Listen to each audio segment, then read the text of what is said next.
um texto bastante conhecido, mas eu quero ler com você esse texto e meditar algumas verdades nesse texto.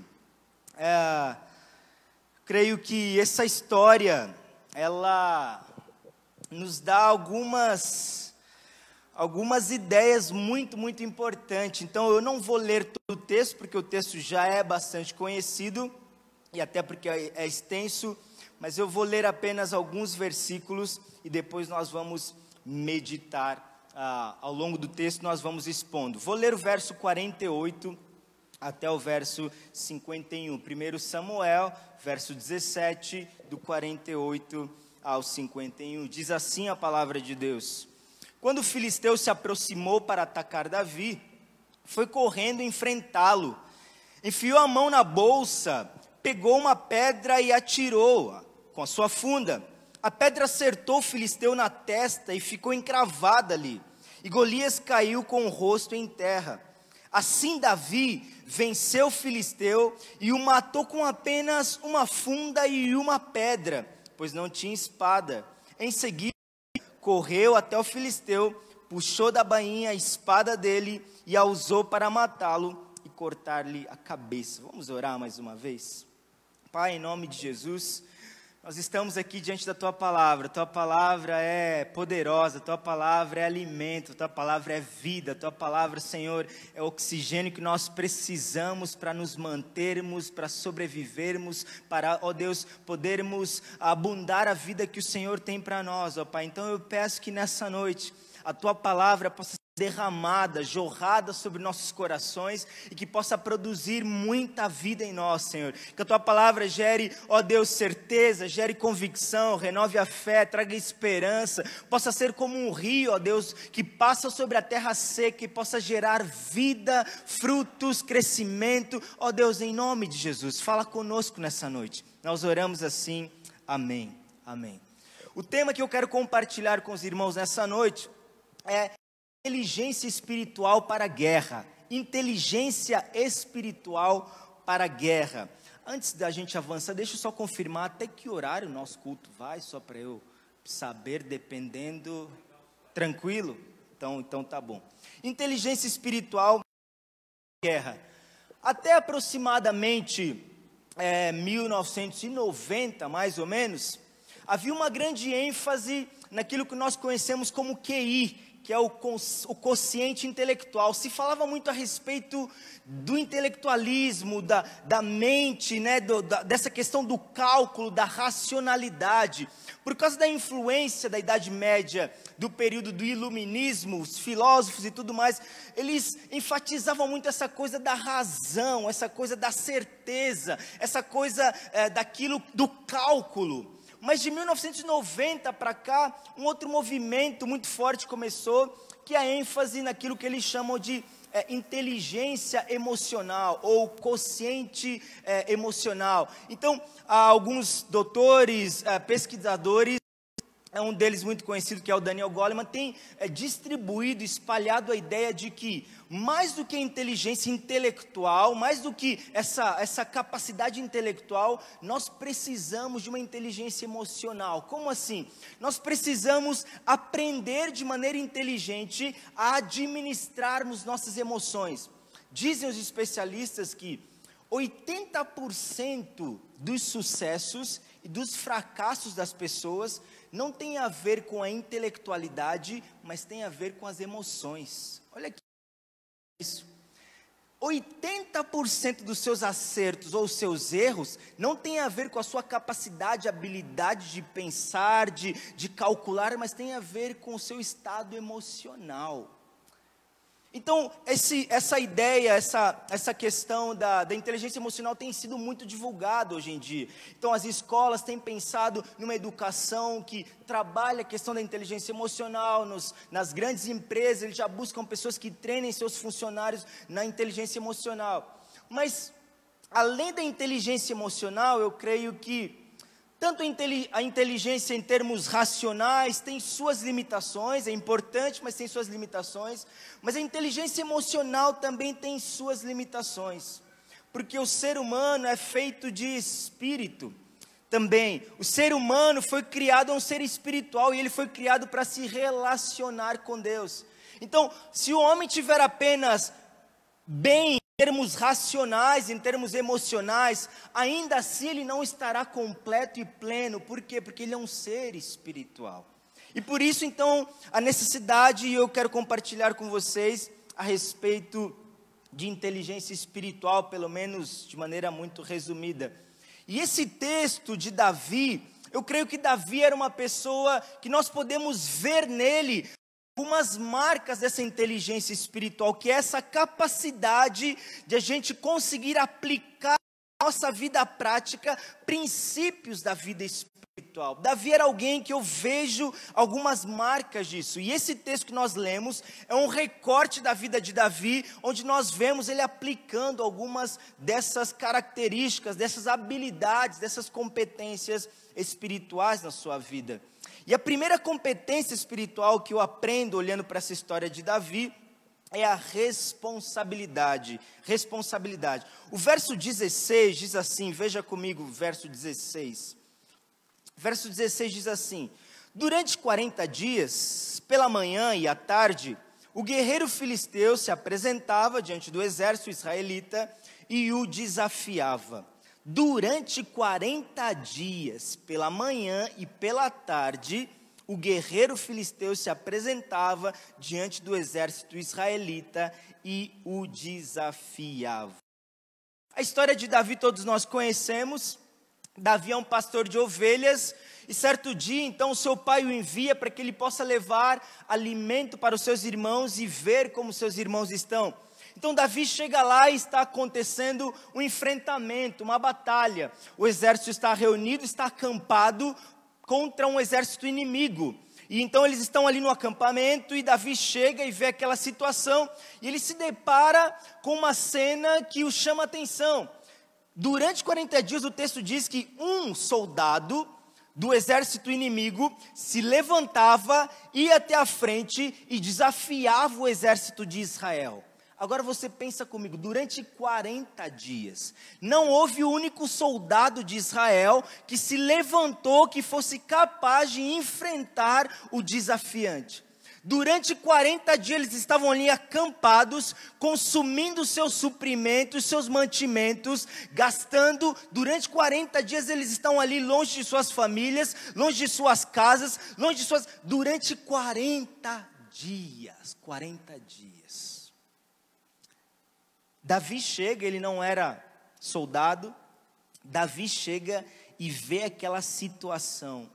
Davi chega e se depara com aquela cena, e então Davi se sente incomodado com aquilo. Veja o que diz o verso 24 e o verso 25, veja o texto. Quando os israelitas viram Golias, começaram a fugir apavorados. Vocês viram aquele homem? Perguntavam uns aos outros. Ele sai todos os dias para desafiar Israel. O rei ofereceu uma grande recompensa para quem o matar. Dará uma de suas filhas como esposa e isentará toda a família dele de pagar impostos. Olha só, o rei ofereceu recompensa de isentar a família de quem enfrentasse aquele homem de impostos para o resto da vida e ainda de brinde se casar com a filha do rei. Já pensou? Olha, você se casaria com a filha do rei, que é o maior status da época, poder comer na mesma mesa do rei, que é coisa para poucos, e ainda se isentaria de impostos para o resto da sua vida. Já pensou você no mercado fazer uma compra, sei lá, de R$400 e você ir no caixa pagar só 200, porque metade é imposto pelo resto da sua vida? Não seria legal isso, gente? Seria bom ou não seria? Só eu que ia gostar de... Que eu, ué? Para o resto da sua vida você seria isento de qualquer imposto, mas ainda assim não tem ninguém corajoso para tomar essa frente. Responsabilidade significa responder. Responder ao desafio, responder à situação que está posta diante de você, não transferi-la, não adiá-la, não entregar a outro, não esperar pelos outros, mas se colocar como eu estou disponível para responder essa situação. Eu estou aqui, eu vou me colocar nessa situação, eu tomarei posse, eu me apropriarei dessa situação e eu darei uma resposta diante dessa demanda que está aqui. Não havia um homem que pudesse responder, não havia. Todos eles estão amedrontados, todos eles estão abatidos, todos eles estão ali com medo. O próprio rei Saul está ali. A energia sendo consumida, os recursos sendo consumidos, tudo sendo consumido, mas ninguém tem coragem. Quantos de nós temos fugido, adiado alguns problemas das nossas vidas? Aquela situação que você sabe que eu preciso resolver isso, mas a gente vai empurrando e aquilo vai se prolongando, e passa dia, e passa semana, e passa mês, e passa ano. Nós vamos adiando aquilo, prolongando aquilo, vai consumindo as nossas energias, vai consumindo a harmonia de casa, vai consumindo a alegria, vai consumindo a força, vai consumindo os relacionamentos, vai consumindo tudo, mas ninguém se responsabiliza, porque um acha que é o outro que tem que resolver, o outro que tem que dizer, o outro que tem que fazer, o outro que é culpado, e a responsabilidade vai sendo transferida, e a energia, a vida vai sendo consumida. A primeira competência espiritual é essa responsabilidade. Você se lembra quando Adão e Eva pecam, e Deus vai falar com Adão, Deus pergunta: Adão, o que foi que você fez? O que ele responde? Foi quem? A mulher que tu me deste. Ó a marca da morte espiritual: irresponsabilidade, não responder. Quando pergunta para a mulher: mulher, o que foi que você fez? O que ela disse? Foi quem? A serpente que me enganou. Uma das marcas de inteligência espiritual é essa responsabilidade, esse assumir e dizer: não, eu colocarei na situação, eu irei me colocar como, eu vou responder a essa demanda. Ainda que isso custe, ainda que isso doa, ainda que isso tenha grandes reflexos, mas eu vou responder a isso, porque eu sou responsável diante de Deus. Segunda competência, longanimidade. Longanimidade. Longanimidade é a habilidade de suportar com firmeza as contrariedades. Longanimidade, suportar com firmeza as oposições, as contrariedades. Veja comigo o que diz o verso 28.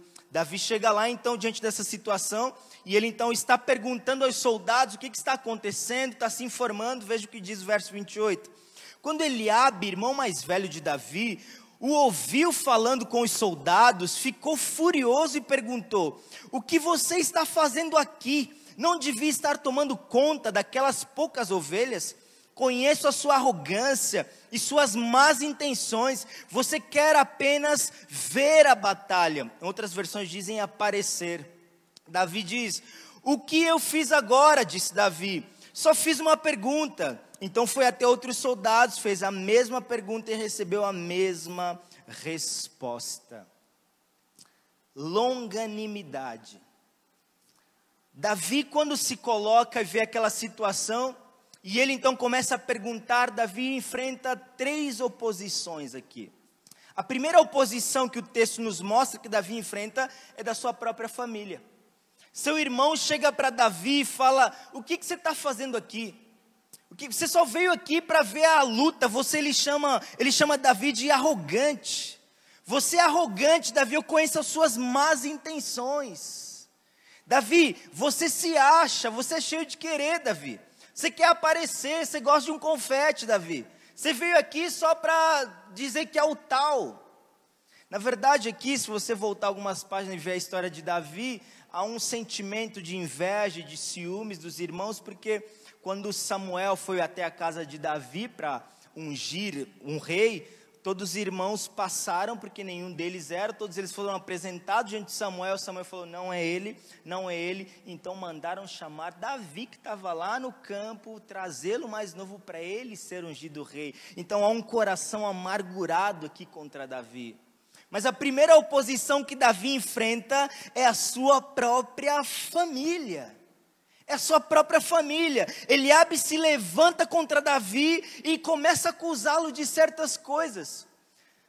Longanimidade é essa capacidade de você suportar com firmeza as contrariedades. A segunda oposição que Davi enfrenta nesse texto nós estamos lendo é do próprio rei. Saul também se opõe a Davi. Veja o verso 33, o que diz. Verso 33. Saul respondeu: você não conseguirá lutar contra esse filisteu e vencer. É apenas um rapaz, e ele um guerreiro desde a juventude. O próprio líder, o rei da nação, Davi, é levado então diante de Saul, dizendo que ele quer lutar com ele. Saul fala para ele: você é um menino, você é um moleque, você é uma criança, como que você vai enfrentar um homem desse tamanho, um homem tão experiente, um homem tão forte? Você é uma criança, Davi. Você não pode fazer isso. Saul desqualifica Davi. Desqualifica Davi. E quando Davi, nós vamos ler ao longo da história, quando Davi vai enfrentar o próprio Golias, Golias também o desqualifica. Golias ridiculariza, Golias zomba dele. Golias brinca com ele, Golias o amaldiçoa. Davi enfrenta 3 oposições: da sua família, do seu líder e do seu inimigo. Mas o que nós vemos aqui em Davi, apesar dessa oposição, Davi manifesta uma longanimidade. Ele continua fazendo a mesma coisa que ele estava fazendo. Apesar dessa oposição tão frontal, Davi não se abate, ele permanece no seu propósito, no seu intuito, fazendo aquilo que ele estava fazendo. A Bíblia chama isso de longanimidade. O que poderia acontecer, hipoteticamente, é Davi ouvir essas palavras do seu irmão e Davi ficar emburrado, bravo e magoado, ressentido e ir embora para sua casa triste, nervoso, né? O meu irmão não presta, meu irmão falou um monte de coisa contra mim e meu irmão é isso, a partir de hoje não quero mais olhar para a cara dele, então romper relacionamentos. Davi poderia fazer isso, poderia. Mas Davi não é tomado por isso, porque Davi tem a sua identidade longânima. Ele é longânimo. Ele tem essa plasticidade espiritual que consegue absorver o impacto da oposição e da crítica e se manter na mesma situação. Minha pergunta para mim e para você hoje é: como está a nossa longanimidade diante das oposições que nós enfrentamos diariamente? Como está a nossa longanimidade diante dos abates que nós enfrentamos? E às vezes as maiores oposições que nós enfrentamos surgem na sua casa, na sua família. É interessante ver a Bíblia, porque quando você repara na Bíblia, eu não sei o que acontece com os irmãos na Bíblia. Aqui quem está se levantando contra Davi são os irmãos dele, é o irmão dele. Mas se você lembra lá no início da história, quem é que mata Abel? O irmão dele. Quem é que vende José? Os irmãos dele.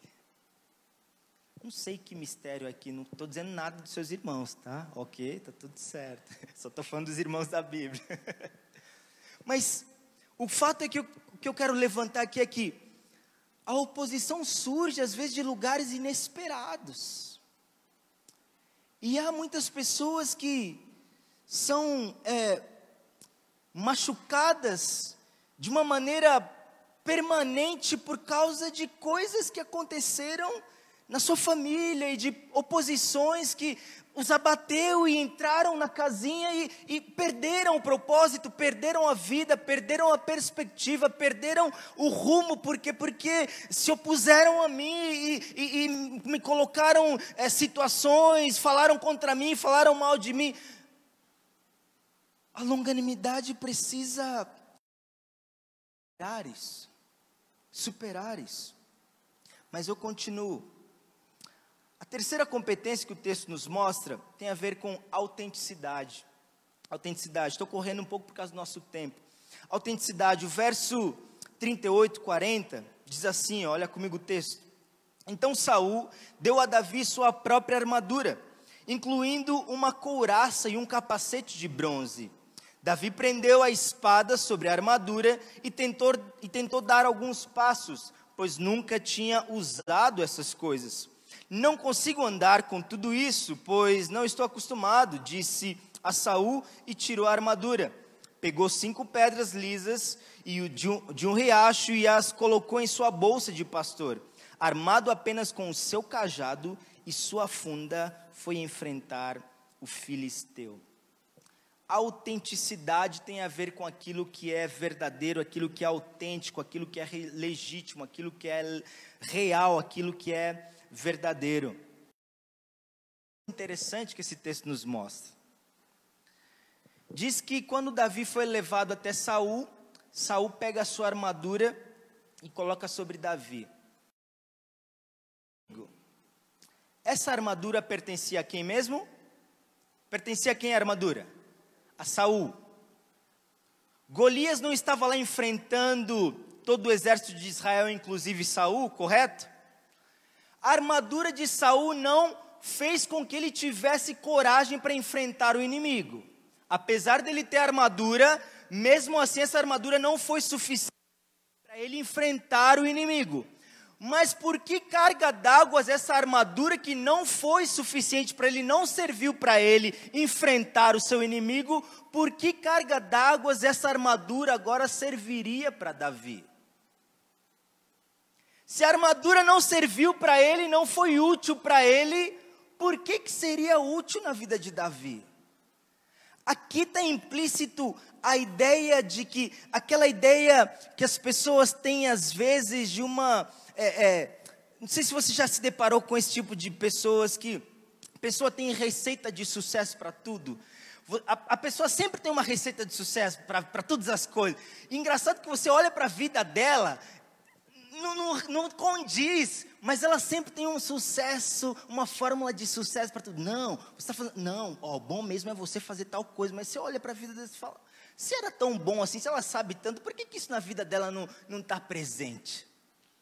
Mas infelizmente, às vezes nós estamos atrás dessa fórmula mágica, dessa receita mágica, essa armadura. Qual é o segredo? Qual é essa armadura que faz as coisas acontecer? Que a armadura na verdade é só uma casca.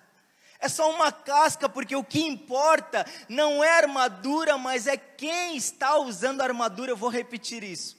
O que importa não é a armadura em si, mas é quem está usando a armadura. Saul tinha armadura, mas essa armadura não resolveu nada para ele. Então o segredo não é a armadura, não é a armadura, mas quem está por trás da armadura. Aqui ainda essa ideia da armadura também carrega aquela ideia de viver pelo capital dos outros. Isso é, as pessoas que estão sempre buscando imitar outras pessoas e essa autenticidade da sua própria identidade. E buscando sempre um novo segredo. Não, o novo segredo é esse, eu estou lá. Não, o novo segredo é aquele, eu estou lá. Não, o novo segredo é aquele. E vive de um lado para o outro. Não, agora é a tal igreja que está realmente, e eu vou para lá. Não, agora é tal negócio. E essa fórmula pronta do sucesso é uma armadura. É uma armadura apenas.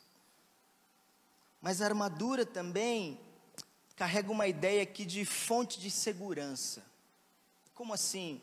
A armadura é essa ideia aqui daquelas parafernálias exteriores que nós usamos para proteger nossas fragilidades. A armadura era composta por um capacete, era composta por uma couraça, era composta pela espada, pelo menos aqui a armadura de Davi. Veja comigo o verso 38 que diz: então Saul deu a Davi sua própria armadura, incluindo uma couraça, um capacete de bronze, e Davi prendeu a espada sobre a armadura. Então nós temos um capacete, uma couraça e uma espada. O capacete protege a cabeça, a couraça protege aqui os órgãos vitais, que tem a ver com os lugares mais importantes do nosso corpo, que devem ser guardados numa batalha.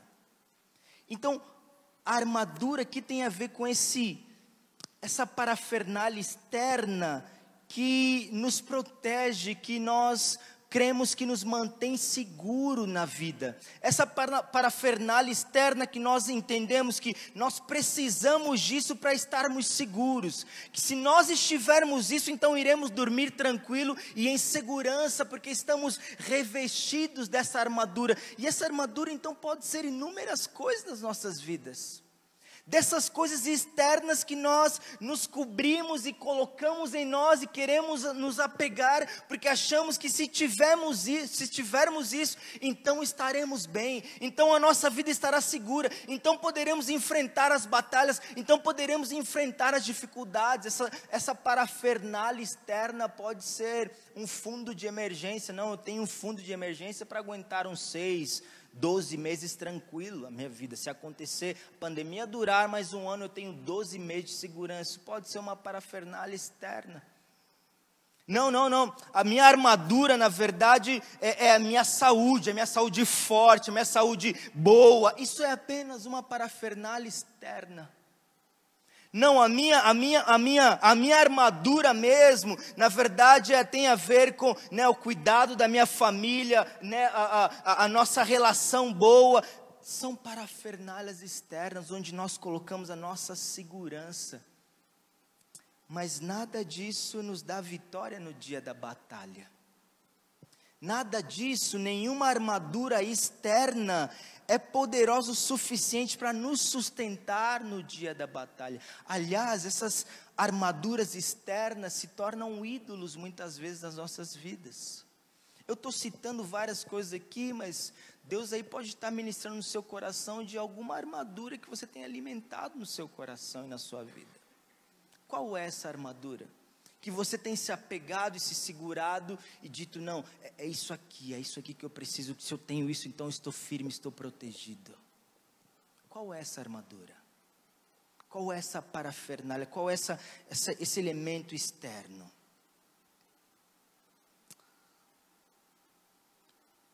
Quarta competência, transcendentalidade. Vou repetir, transcendentalidade. Transcendentalidade tem a ver com transcendência. Essa capacidade de transcender, essa capacidade de não olhar apenas para aquilo que é visível ao natural, mas conseguir se relacionar com aquilo que transcende o natural. Olha só o que Davi diz, verso 45. Você vem a mim com espada, uma lança e um dardo, mas eu vou enfrentá-lo em nome do Senhor dos Exércitos, o Deus dos exércitos de Israel, que você desafiou. As armas de Golias são armas humanas, são armas materiais, mas Davi não está pegado a armas humanas. A arma de Davi é de outra. A arma de Davi é de outra espécie. A arma de Davi não são humanas. As armas de Davi são espirituais. Davi está dizendo, você vem a mim com a sua espada, você vem a mim com a sua lança, você vem a mim com os seus dardos, mas eu vou enfrentá-lo não com uma espada, não com uma couraça, não com um capacete, não com um escudo. Eu vou enfrentá-lo, Golias, em nome do Senhor dos Exércitos. A minha arma é um nome, a minha arma não é um armamento físico, a minha arma é um nome que eu carrego comigo desde a minha mocidade. A minha arma é um nome que tem me acompanhado em cada experiência da vida. A minha arma é um nome, esse nome é o Senhor dos Exércitos. A minha arma é um nome. A minha arma é um nome poderoso. É um nome santo, é um nome digno, é um nome poderoso.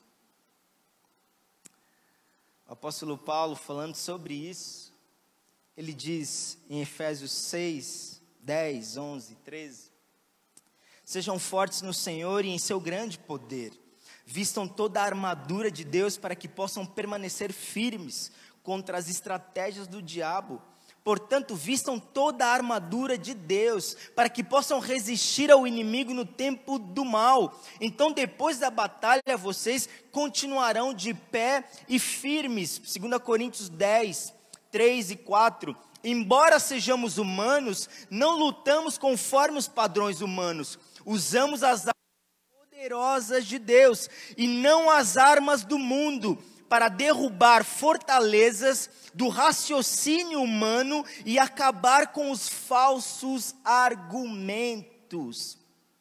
Por que Davi não precisa da armadura de Saul? Porque Davi tem outra armadura. Porque Davi está coberto com a armadura de Deus, com a armadura espiritual. Davi está coberto com a armadura espiritual. Davi é forte no Senhor. Davi fez do Senhor a sua força. Davi fez do Senhor o seu defensor. Davi fez do Senhor aquele que luta as suas batalhas. Davi fez do Senhor o seu Deus. Quem não usa armadura espiritual será escravo das armaduras humanas. Vou repetir. Quem não usa armadura espiritual será escravo das armaduras humanas. Será escravo do argumento, será escravo do revide, da vingança, será escravo de provar a sua inocência, será escravo de ter que lutar pela sua própria força. Mas quem usa a armadura espiritual é Deus quem luta por ele. É Deus quem luta por ele.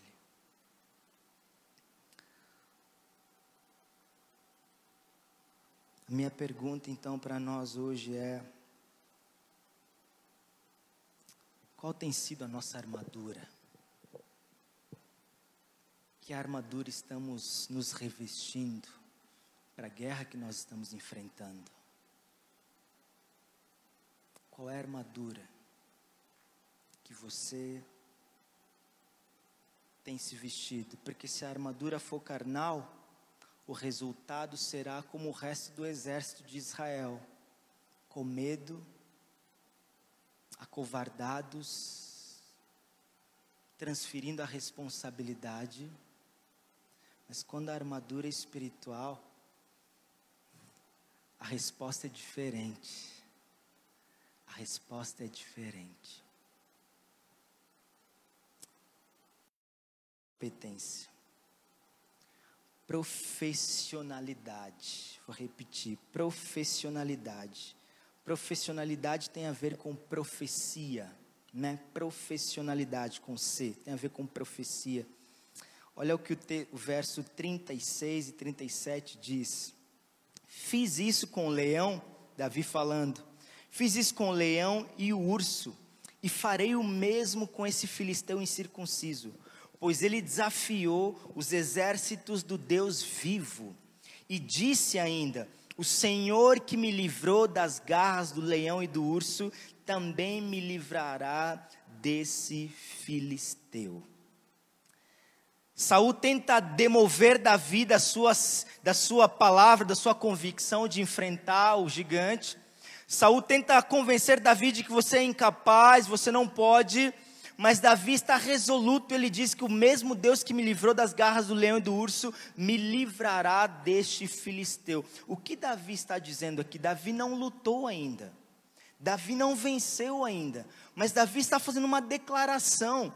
Ele está dizendo: o Senhor que me livrou das garras do leão e do urso, também me livrará deste filisteu. Davi está professando algo com uma certeza absoluta, por causa das experiências com Deus no passado. Eu sei que Deus também me livrará dessa situação. Davi não está fazendo uma suposição, Davi não está pensando, talvez Deus me livre. Davi está afirmando com certeza: Deus me livrará também deste filisteu. Ele é implacável na sua convicção. Isso é algo profético, porque ainda não aconteceu. Mas Davi está declarando que isso vai acontecer. Isso é fé. Isso é fé. Por que fé? O que diz Hebreus 11:1? Ora, a fé é a certeza daquilo que se espera. E é a convicção de fatos que não se vê. Davi não está vendo a vitória, não está vendo Golias no chão, não está vendo, mas Davi fala que Deus me entregará você nas minhas mãos, eu vencerei. Olha o que diz, ele diz mais, o verso 46, veja comigo.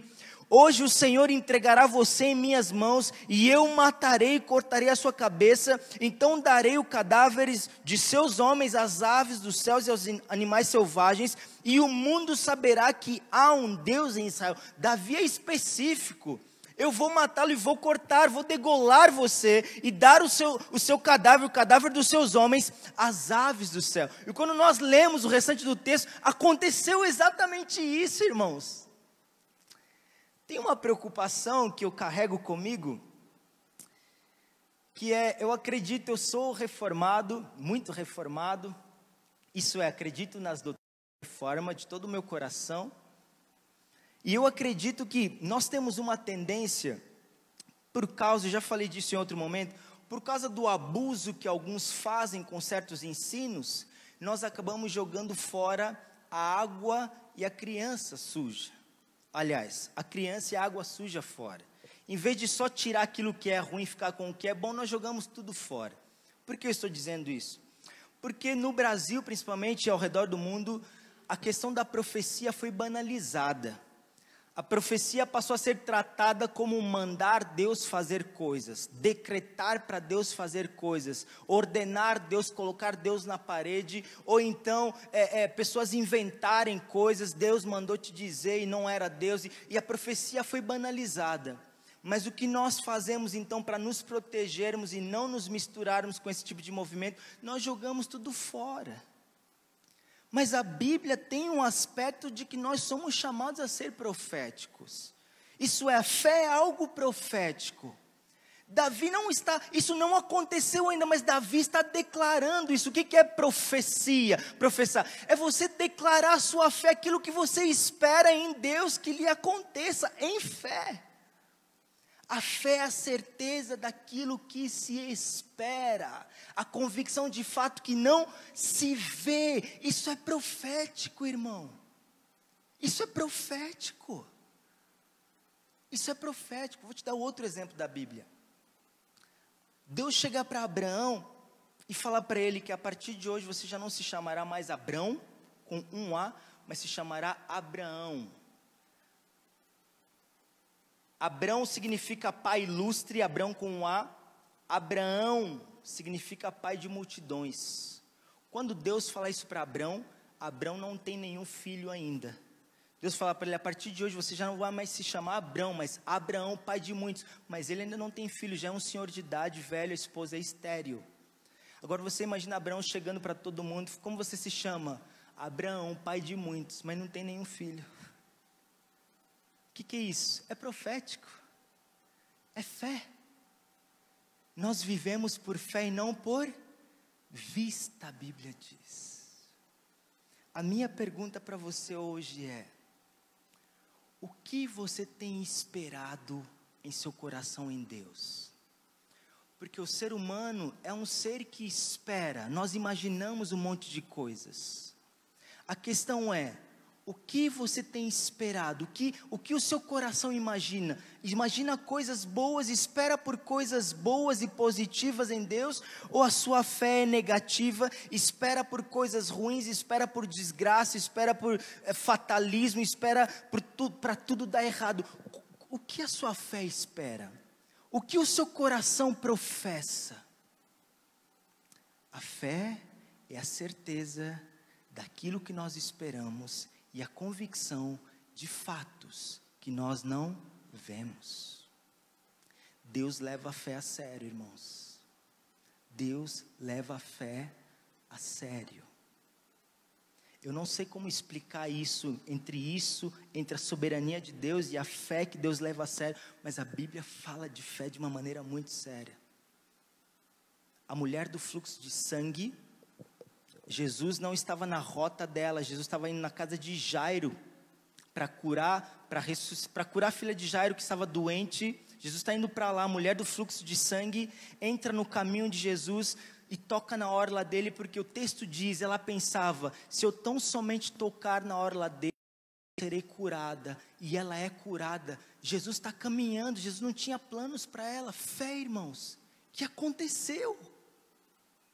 Aconteceu. Jesus diz, esse texto me impressiona, Jesus diz, acaso quando o Filho do Homem voltar à terra, por acaso o Filho do Homem encontrará fé na terra?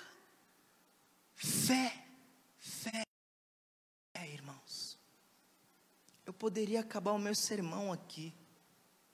Deus tem me reensinado sobre fé. Fé. Crer. E esperar pelo que eu creio. Se Deus vai fazer aquilo ou não, isso é da competência dele. Mas o que está na minha competência, eu espero por isso, eu declaro isso profeticamente. Eu declaro a minha fé profeticamente. Eu posso orar para o Wesley e declarar profeticamente, Wesley, eu espero que na sua vida Deus te abençoe nisso. Deus é soberano sobre isso, mas é a minha espera, é o que eu espero em Deus para Ele, pela fé. Qual é a sua fé? Como está a sua fé, meu irmão? A sua fé está nas fatalidades e na negatividade, naquilo de ruim que pode acontecer, ou a sua fé espera por coisas boas, é temperada pela graça? Há tanta coisa para falar sobre isso, mas vou terminar.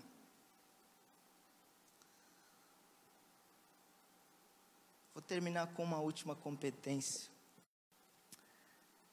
Mobilidade. O verso 48 e 50 diz assim: quando o filisteu se aproximou para atacar, Davi foi correndo enfrentá-lo. Enfiou a mão na bolsa, pegou uma pedra e tirou-a com a sua funda. A pedra acertou o filisteu na testa e fincou. A pedra ficou cravada ali. Golias caiu com o rosto em terra. Assim Davi venceu o filisteu e o matou com apenas uma funda e uma pedra, pois não tinha espada. E em seguida correu até o filisteu, puxou da bainha a espada dele e a usou para matá-lo e cortar-lhe a cabeça. Eu chamo a sua atenção para Davi foi correndo enfrentá-lo, enfiou, pegou. Olha a quantidade de verbos que está aqui, atirou. Quantidade de verbos mostrando movimento, mobilidade de Davi. O que move Davi, então, é a sua fé.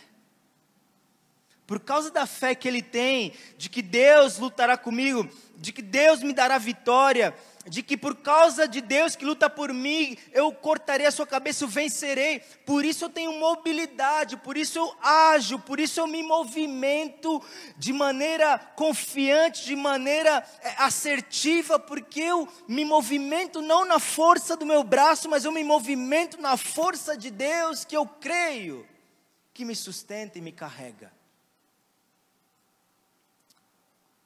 E o interessante é que Davi tinha profetizado, se você olhar para o texto, que ele cortaria a cabeça do filisteu, mas Davi não tinha espada, lembra disso? Davi não tinha espada, mas ele tinha dito que cortaria a cabeça do filisteu, mas ele não tinha espada, ele tinha 5 pedras, ele está com uma pedra e derruba o filisteu, mas depois quando o filisteu morre, então ele pega a espada do filisteu e o mata. Que princípio que eu aprendo aqui? Olha só que princípio que eu aprendo aqui. Às vezes nós esperamos termos tudo pronto na nossa vida para então agirmos. Senhor, mas eu não tenho isso, mas eu não tenho aquilo. Mas se eu tivesse isso, então eu teria feito. Nós esperamos ter tudo pronto para agir, mas Deus não age assim. O caminhar pela fé com Deus, eu vou andando passo a passo, e à medida que eu vou andando, à medida que uma etapa da minha vida se conclui, Deus abre a próxima porta e me dá os instrumentos necessários para a próxima etapa da minha vida. Só quando Davi mata Golias é que agora ele tem a espada para poder cortar a cabeça dele. À medida que você vai caminhando na fé, Deus vai trazendo os recursos que você precisa para a próxima etapa da sua vida. Não espere primeiro pelos recursos para então dar um passo. Não, dê um passo e Deus vai mandando os recursos. A providência vem primeiro, a provisão segue a providência.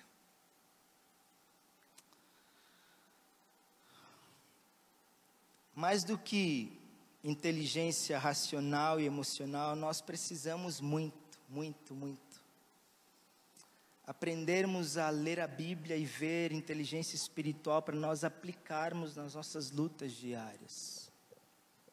Mas o Evangelho nos ensina que o descendente de Davi, a raiz de Davi, o Cristo, assim como Davi, que estava apenas apontando para uma realidade que aconteceria, Cristo é o verdadeiro e o real Davi, que venceu a nossa batalha, e por causa da vitória dele, nós agora somos vencedores.